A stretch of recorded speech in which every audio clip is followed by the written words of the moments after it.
Me llamo Carmen Aldana. Tengo 44 años y soy coronel retirada del Ejército del Aire de España. He pilotado vuelos de reconocimiento en tormentas de arena tan densas que no podías ver las propias alas del caza. He visto arriar banderas en la base de Herat tras bajas de las que nadie en casa oyó hablar jamás. Y he entrado en salas de reuniones con el corazón todavía temblando por lo que vi ahí fuera, para luego cuadrarme en posición de firmes como si nada me hubiera tocado. Nada de eso, ni las misiones en Afganistán, ni los patrullajes en el Líbano, ni las interminables noches al mando, me prepararon para las 7 palabras que mi madre me envió al móvil estando yo en la Terminal 4 del aeropuerto de Madrid-Barajas, apenas 5 minutos antes de embarcar. Sin espacios.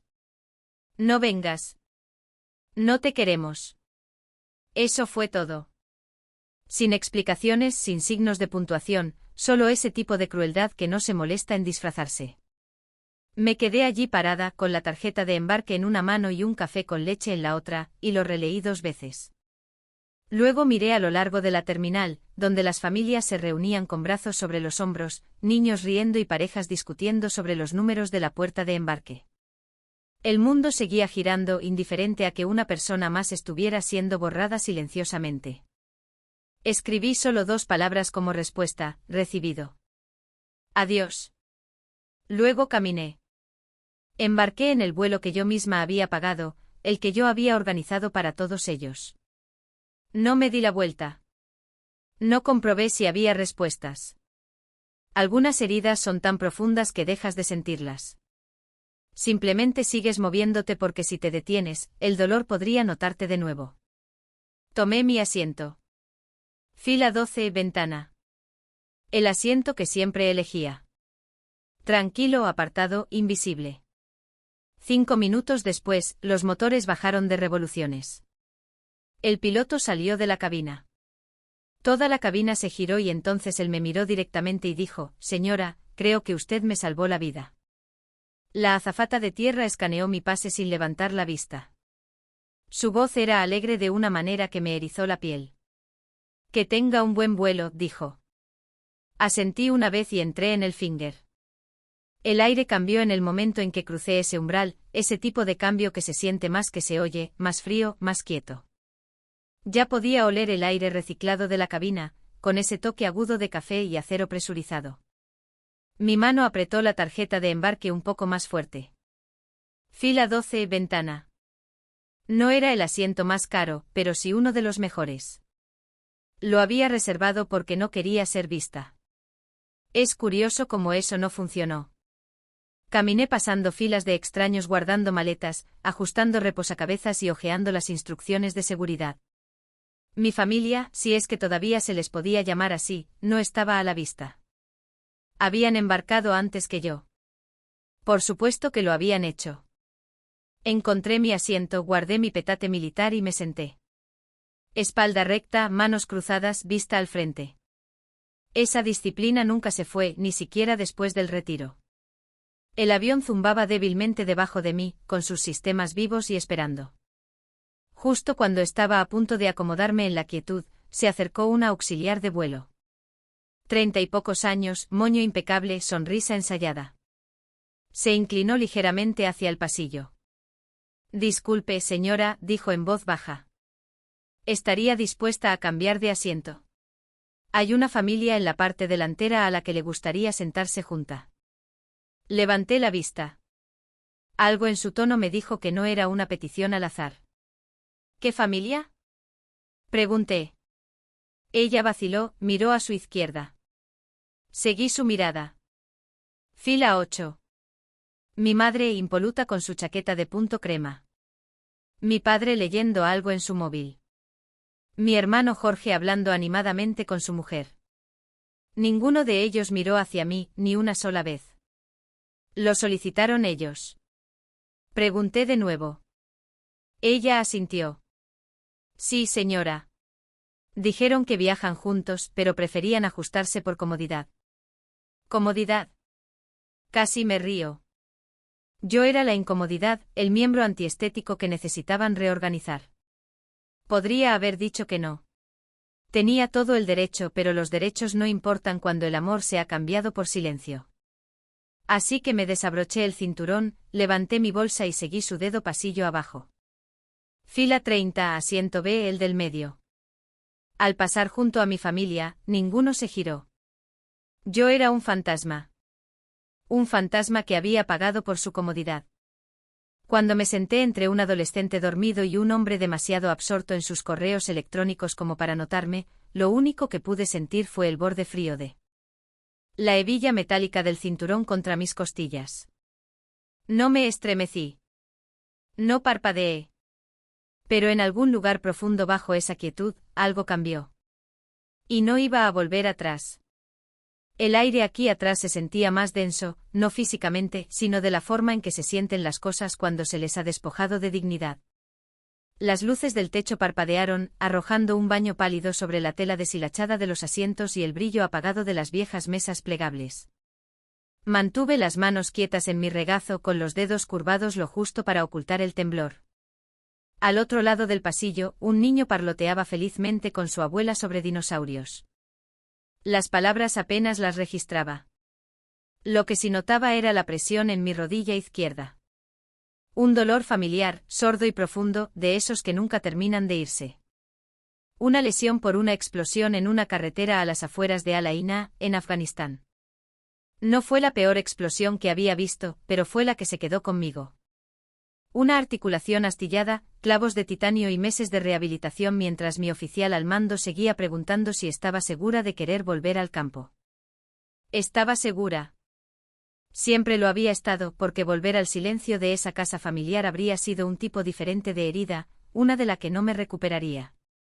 Miré hacia el respaldo del asiento frente a mí, mis dedos trazando el borde del reposabrazos.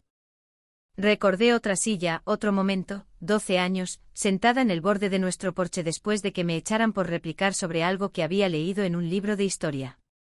Me quedé allí sentada, descalza y congelada durante horas. Nadie vino a buscarme. Cuando finalmente volví a entrar, mi madre apenas levantó la vista de su crucigrama. Nunca le gustaron las preguntas. Crecí aprendiendo a hacerme lo suficientemente pequeña para caber en el espacio entre sus expectativas. Sonreír en los momentos adecuados. Quedarse callada durante la cena. Dejar que Jorge brillara. Siempre dejar que Jorge brillara. En el ejército no había cenas familiares, ni órdenes jerárquicas cambiantes. Había rango ganado o no y una vez, solo una vez, ese rango había salvado la vida de un hombre. Su nombre se había desvanecido con los años, pero recordaba el fuego. Recordaba cómo el vehículo BMR había volcado tras el impacto del artefacto explosivo, el humo saliendo del bloque del motor. La decisión de una fracción de segundo de arrastrarme bajo los restos ardientes con mi propia rodilla ya destrozada. Lo saqué. Lo saqué a los 3. Nadie puso una medalla por eso. Pero a veces soñaba con su cara. No con claridad, solo la sensación de alguien a quien no dejé morir. Un fuerte golpe arriba me sobresaltó. Alguien estaba forzando un compartimento superior para cerrarlo. Parpadeé, volviendo al presente. El niño al otro lado del pasillo se reía de nuevo. Me moví ligeramente ajustando mi postura, ignorando cómo mi rodilla se resistía. Y mientras me acomodaba de nuevo en ese estrecho asiento central, la voz del piloto crepitó débilmente por el intercomunicador con las comprobaciones rutinarias previas al vuelo. No lo sabía entonces, pero alguien más recordaba ese día en el desierto, y estaba sentado 12 metros por delante de mí. Detrás de una puerta de cabina cerrada, comenzamos a rodar. El bajo zumbido de los motores se volvió más constante bajo mis pies, vibrando a través de las suelas de mis botas hasta el nudo justo detrás de mis costillas. Siempre era así. El ritmo del vuelo, predecible e indiferente, se había vuelto más familiar para mí que la voz de mi propia madre. Mantuve los ojos en la pequeña ventana ovalada a mi lado. Afuera, la pista brillaba bajo la luz temprana, ondas de calor emanando del metal y el asfalto. Dentro, la cabina zumbaba con el ritual sordo de la preparación. Cinturones haciendo clic, mesas plegables cerrándose de golpe. Mochilas empujadas más al fondo bajo los asientos. Mi familia, imaginaba, ya estaba bebiendo agua con gas en la fila 8, charlando sobre los colores de la boda y quién se sentaría dónde en la cena de ensayo. No habían mirado atrás ni una sola vez. Moví la pierna, tratando de aliviar la punzada en mi rodilla, y capté mi reflejo débilmente en la ventana. Canas en las sienes ahora, líneas en las comisuras de la boca que no estaban allí hace 5 años. Pero mi postura seguía recta, compuesta, como en cada sesión informativa que había dado. El asiento a mi lado permaneció vacío un momento más, y dejé que ese breve silencio se extendiera. Lo necesitaba. Entonces. Una voz, suave pero firme, cortó el ruido. Perdone, dijo una joven mientras se deslizaba hacia el asiento de la ventana a mi lado. Tenía la cara fresca, unos 22 años quizá. Llevaba una sudadera de la universidad, un libro de bolsillo en la mano y los auriculares colgando como joyas olvidadas. Sonrió torpemente. Lo siento, solo intentaba no darle un codazo. Asentí una vez. No pasa nada. Hizo una pausa y luego miró el parche con mi nombre cosido en el petate encajado a mis pies. Arqueó las cejas. ¿Era usted militar? Preguntó con voz cauta, respetuosa. Dudé. La respuesta siempre traía peso, expectativas, suposiciones, pero algo en su tono era más amable que la mayoría. Sí, dije simplemente. Ejército del Aire. Ella sonrió de nuevo. Mi padre estaba en el ejército de tierra, estuvo desplegado 2 veces. Solía contarme historias sobre una mujer que lo sacó de un convoy después de una explosión. Dijo que nunca supo su nombre, pero que ella le salvó la vida. Las palabras aterrizaron como un acorde silencioso golpeando en algún lugar profundo. No hablé. No pude. Ella volvió a mirar por la ventana, sin presionar más, simplemente dejando que las palabras flotaran entre nosotras como algo sagrado. Desde la cabina, oí abrirse la puerta. Una sombra se movió hacia adelante, justo fuera de mi vista. No le di importancia hasta que capté el más mínimo parpadeo de movimiento. Una mirada, sin embargo, se demoró un segundo más de la cuenta. Un rostro se volvió hacia mí antes de desaparecer de nuevo. Capitán Miguel Rivas. Hace 15 años, lo saqué a rastras de un vehículo de transporte en llamas bajo fuego enemigo. Había estado inconsciente con el uniforme empapado en gasóleo y sangre. Nunca pensé que volvería a verlo, pero el destino, según parece, no pierde los nombres de la misma manera que lo hacen las familias. El avión se detuvo por completo en la pista apenas unos segundos antes de la hora prevista para el despegue. Los motores se suavizaron hasta quedar en un zumbido al ralentí, y las luces del techo parpadearon ligeramente, lo suficiente para llamar la atención, aunque no para alarmar. Los pasajeros se movieron en sus asientos, mirando alrededor, con murmullos elevándose como vapor. Entonces llegó la voz. Señoras y señores, dijo el capitán, tranquilo y deliberado. Les habla su piloto, el capitán Rivas. Vamos a mantener la posición un momento antes de la salida. Eso no era el procedimiento estándar. No aquí. No ahora. Me enderecé en el asiento, mirando hacia la parte delantera de la cabina, pero desde la fila 30 todo lo que podía ver eran las nucas de los pasajeros y la cortina azul que marcaba la división entre la clase preferente y todos los demás. La puerta de la cabina se abrió. El capitán Miguel Rivas entró en el pasillo. Era más mayor de lo que recordaba, con más canas en las sienes, pero su postura seguía siendo nítida, todavía militar. Su mirada escaneó las filas mientras caminaba hacia adelante, constante y sin prisas, hasta que llegó a la mía. Señora, dijo lo suficientemente alto para que toda la cabina lo oyera. ¿Es usted la coronel Carmen Aldana? Levanté la vista lentamente con claridad. Sí.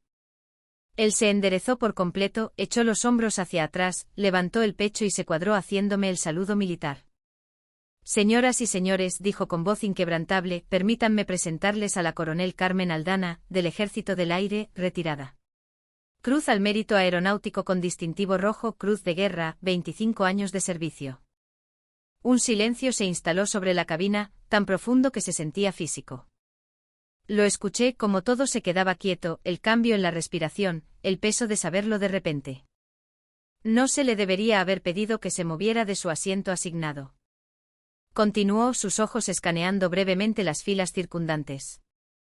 Y me gustaría invitarla personalmente a ocupar el asiento 1A durante el resto de este vuelo.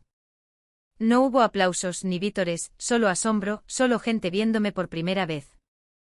Me levanté lentamente. Me dolía la rodilla, como siempre, pero no hice ninguna mueca. No cojeé. Dejé que mi columna hablara por mí. Me tendió una mano. No necesitaba ayuda, pero la tomé de todos modos, no por equilibrio, sino por lo que significaba. Mientras caminaba hacia adelante pasando filas de extraños, pasando las miradas vacías de pasajeros que no me habían mirado 2 veces antes, no miré hacia la fila 8. No lo necesitaba. Podía sentir el silencio allí. El aliento contenido en la garganta de mi madre. La rigidez en el agarre de mi padre, la quietud en el pecho de Jorge cuando se dio cuenta, por primera vez en su vida, de que no era él a quien saludaban. Cuando me senté en el asiento 1A, no lloré. No sonreí. Simplemente respiré hondo porque, esta vez, el aire era mío. El cuero del asiento 1A era suave, fresco contra mi espalda.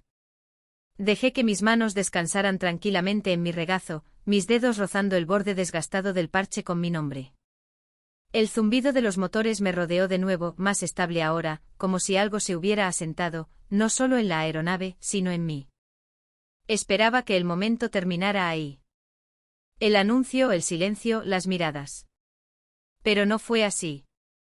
Un hombre quizá de unos 50 y tantos años, con vaqueros y un cortavientos azul marino, se levantó lentamente de la fila 3. Sus pasos eran vacilantes pero no inseguros. Se detuvo justo al lado de mi asiento con una mano descansando ligeramente en el reposacabezas frente a mí. «¿Coronel Aldana?», preguntó con la voz baja, deshilachada por algo más profundo. Levanté la vista. Sí. Tragó saliva. Mi hijo Nacho, el cabo Ignacio Reyes, Afganistán, 2009. Mi respiración se cortó ante ese nombre.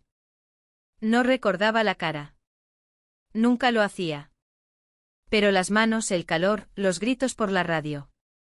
Recordaba presionar una herida sangrante, ladrar pidiendo morfina, negándome a dejar que un chico de 20 años se desangrara bajo un cielo en llamas. Creo que él dijo que usted lo sacó. Asentí una vez con cuidado. Volvió a casa. Los ojos del hombre brillaban vidriosos. Ahora tiene 2 hijos. Enseña ciencias en un instituto en Soria. Todavía cojea cuando llueve, pero está vivo. Solté un aliento que no sabía que estaba conteniendo. Me alegro, dije suavemente. Se llevó la mano brevemente al pecho como un saludo privado, y luego volvió a su asiento sin decir otra palabra. No pidió el mío. No quiso una foto. Solo necesitaba decir gracias.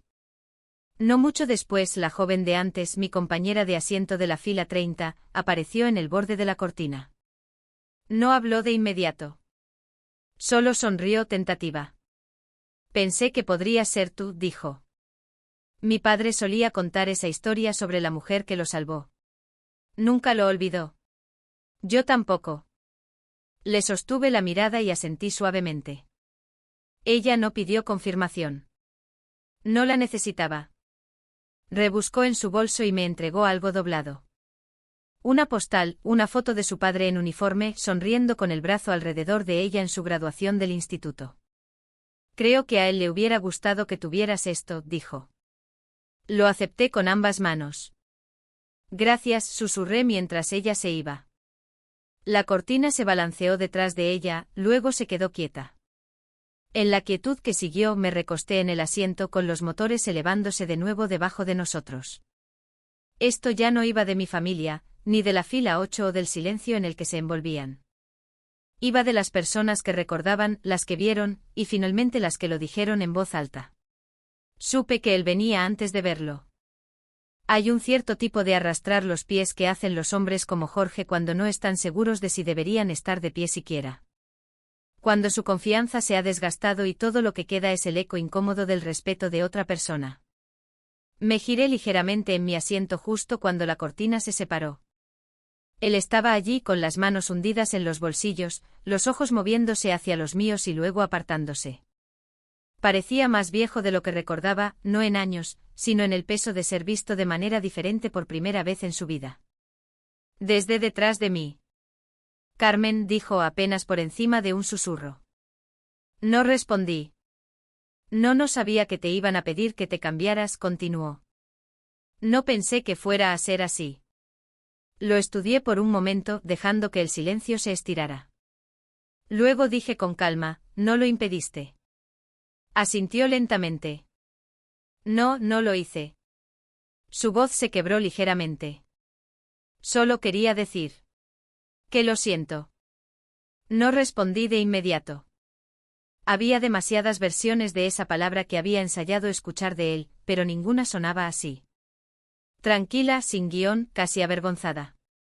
Algunas heridas, dije con voz uniforme, no sanan solo porque alguien diga que lo siente. Asintió de nuevo, no a la defensiva, no suplicando, simplemente pequeño, más pequeño de lo que lo había visto nunca. Detrás de él, vi el movimiento más leve. Mi madre, de brazos cruzados, parada justo dentro de la división, con expresión tensa pero ilegible.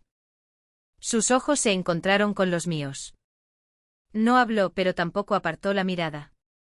Y en ese respiro entre nosotras, algo sucedió. No una disculpa, no calidez, sino reconocimiento. Por primera vez, me vio como era. No como una hija que nunca entendió.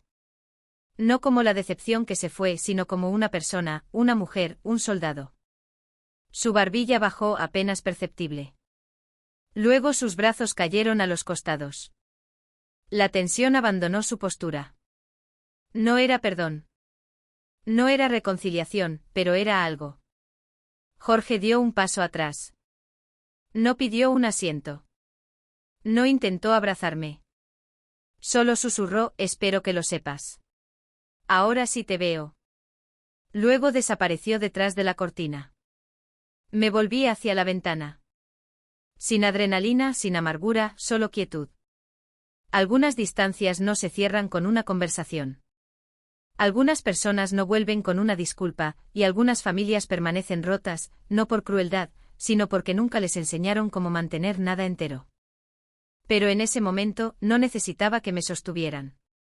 Solo necesitaba dejar de encogerme. Y por primera vez en mi vida, no era yo la que se alejaba. Eran ellos.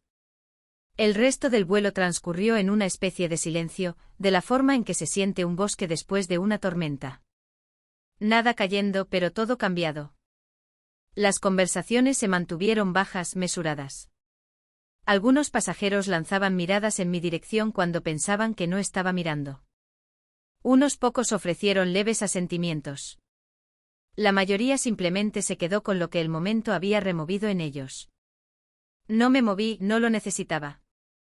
Dejé que la quietud me sostuviera. Aterrizamos justo antes del mediodía.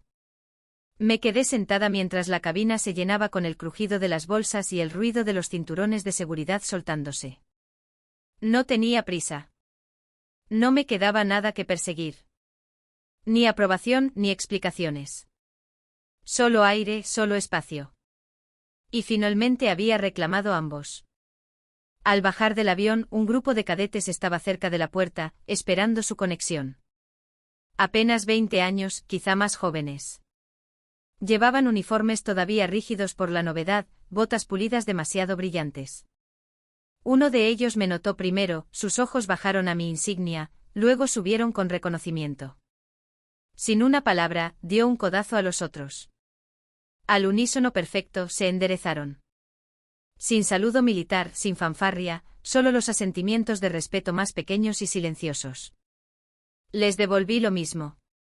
Un hilo pasó entre nosotros, no hecho de rango o protocolo, sino de entendimiento, de supervivencia. Una semana después, llegó una carta a mi porche. Sobrepesado, sello dorado del Ministerio de Defensa. Lo abrí con manos firmes, sentada sola bajo la luz tenue del final de la tarde. Una mención honorífica posterior al retiro, un ascenso honorario en reconocimiento al servicio prestado con distinción y discreción. No hubo cámaras ni ceremonia, solo palabras en papel y el sonido del viento rozando las hojas afuera. Doblé la carta cuidadosamente y la dejé en el alféizar de la ventana. No lloré. No sonreí. Simplemente dejé que la quietud se asentara. Ya no le tenía miedo. Durante años había cargado su silencio como un peso. Pensé que si ganaba lo suficiente, si me sacrificaba lo suficiente, tal vez amarían más fuerte. Tal vez me verían. Pero finalmente entendí que no era invisible porque les fallara. Era invisible porque me negaba a interpretar el papel que habían escrito para mí. Y ahora no estaba interpretando nada. Estaba viviendo plenamente, tranquilamente, sin disculpas. El cielo se extendía amplio más allá del cristal. En algún lugar detrás de otra cortina, otra hija podría estar esperando todavía ser vista. Espero que no espere demasiado. El aire aquí arriba es más puro.